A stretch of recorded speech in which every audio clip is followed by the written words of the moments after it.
প্রতিবাদে গণ অধিকার পরিষদ কর্তৃক বিক্ষোভ মিছিল অল্প কিছুক্ষণের মধ্যে পল্টন মোড় থেকে শুরু হবে।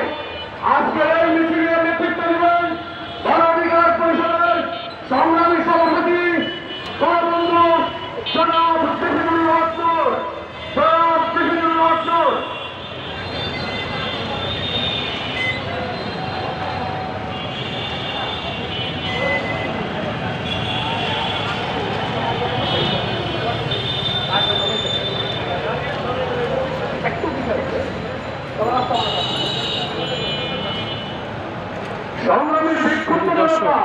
উসমান হাদী হত্যার প্রতিবাদে আজকের এই বিক্ষোভ সমাবেশ।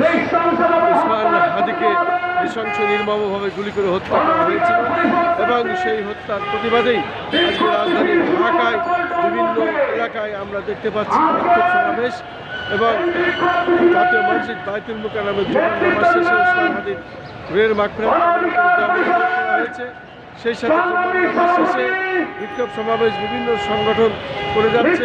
উসমান হাদীর উপরে এই নির্মম নৃশংস হত্যার প্রতিবাদে বিচার দাবিতে বিক্ষোভ সমাবেশ করছে। আজকে রাজধানী ঢাকা উত্তাল, প্রত্যেক এলাকায় প্রত্যেক অঞ্চলে বাংলাদেশের সব জায়গায় আজকে এই উসমান হাদীর উপরে হত্যার প্রতিবাদের জন্য বিক্ষোভ সমাবেশ চলছে।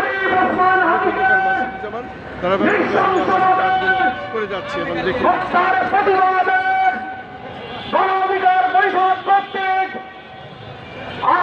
বিক্ষোভ মিছিল এখন থেকে অল্প কিছুক্ষণের মধ্যে আরম্ভ হবে।